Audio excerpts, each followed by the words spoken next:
Hello students, welcome back to your computer science class.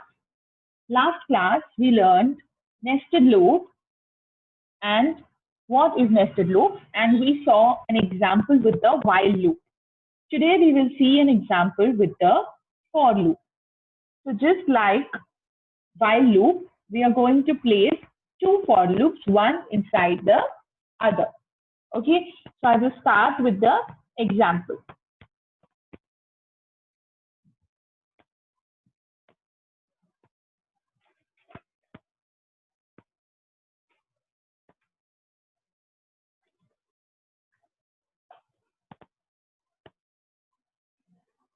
Similar to the one that we did yesterday, okay?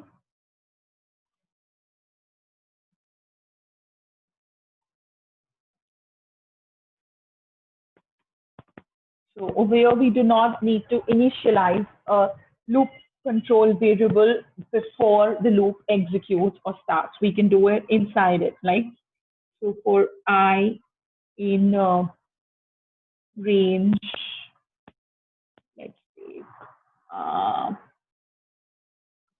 let's start from 1 and end at 4. Inside, I'm going to take another one for j in range 1 comma I plus 1. This will get tricky for y'all. Don't worry, I'll explain it to y'all.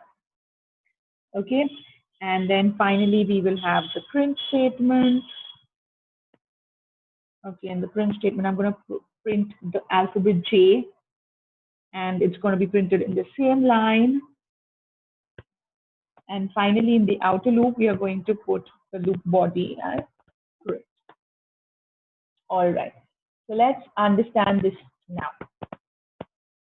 Okay, first and foremost, this is my outer loop.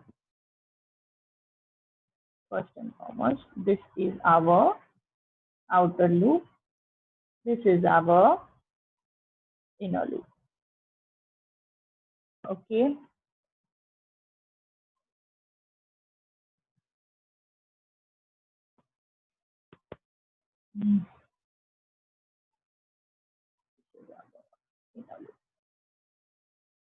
Okay. Now let's show you all the body. So the outer loop, the body of the outer loop is this. And the body of the inner loop is this. All right, is this clear? All right, now let's do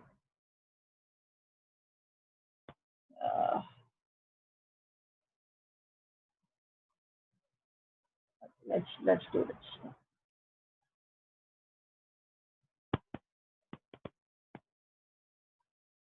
Okay, and how we are going to do, I want to make it a little more clearer for you all to understand, so I'm really working hard. Okay. Okay. So let's say the value of I. Okay, how is this loop going to work? First, the value of I. First, the value of I is going to be 1. Okay, and when the value of I is 1, it is going to get into the loop. So when the value of I equals to 1, what's going to happen in the loop? In the loop, we are going to go inside the loop and we are going to have j, which will also equal to 1 because it will start from 1. Now, if you look properly, the value of j is going to be changing. How will the value of j change and how will I show it to you all?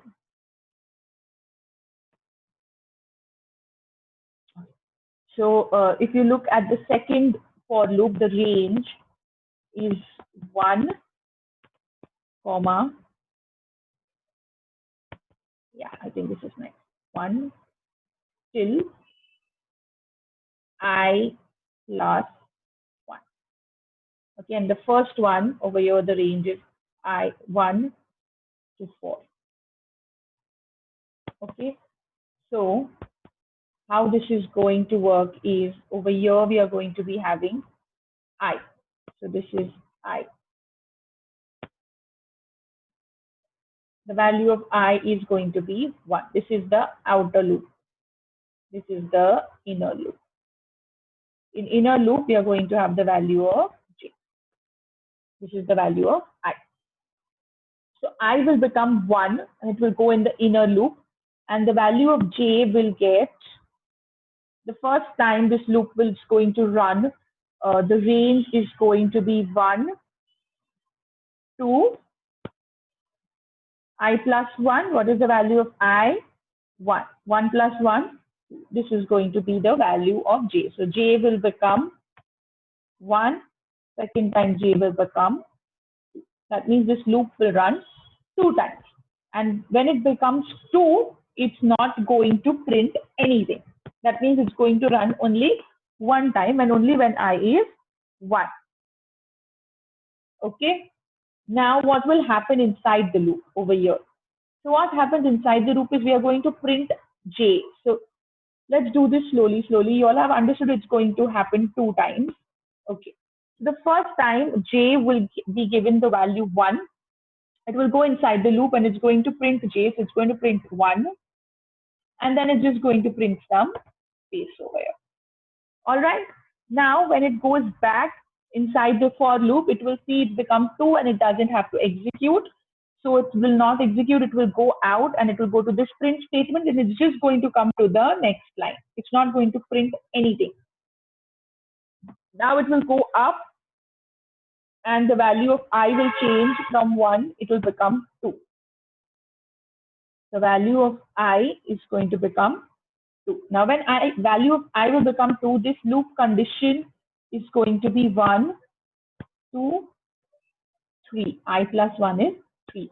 That means the value of j will be 1, value of j will be 2, value of j will be 3, but it will not run that time. And if you look inside, the first time it is 1, it is going to go and print 1. I will go back, it will become 2, come inside. Now the value of j is 2. So after some space, it's going to print 2, have some space. It's not going to print the number 3, it is just going to go to the next line over here. Go back, now the value of I is going to become 3. This is the third time the outer loop is going to run. And this time the value of j is going to be 1. Value of 2 is going to be 2. J will be 3. J will be 4, but it will not run. Okay. And now again, what will it print? It is going to print 1. It will go second time, print 2, because value of j will become 2 second time. Value of j will become 3. It will come out. It will go to the next line. It will go up. Value of I will become 4, but it will not execute the outer loop. So of course, the inner loop will not get executed. We should get some sort of this kind of a program. Clear? Is this clear to everyone? Okay, let's run this program and see it. So sorry for my horrid drawing, but trust me, I'm doing this with my mouse. I do not have a stylus and it has taken me a lot of practice to reach here. Practice makes perfect, so I will become better. Okay. Let's save it in the top.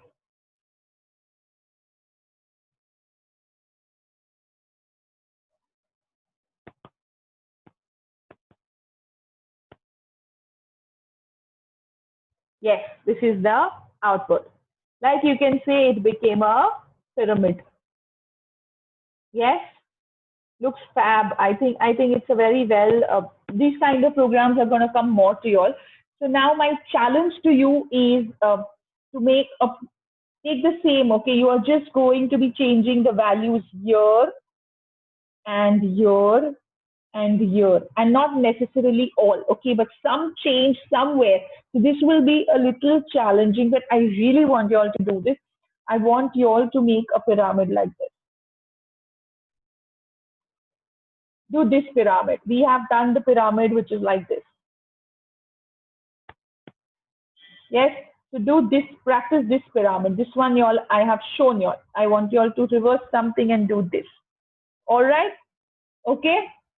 So with this, I end today's class. This is a challenge I'm throwing at y'all. I want y'all to complete it. Stay home, stay safe, take care, and keep learning. Thank you.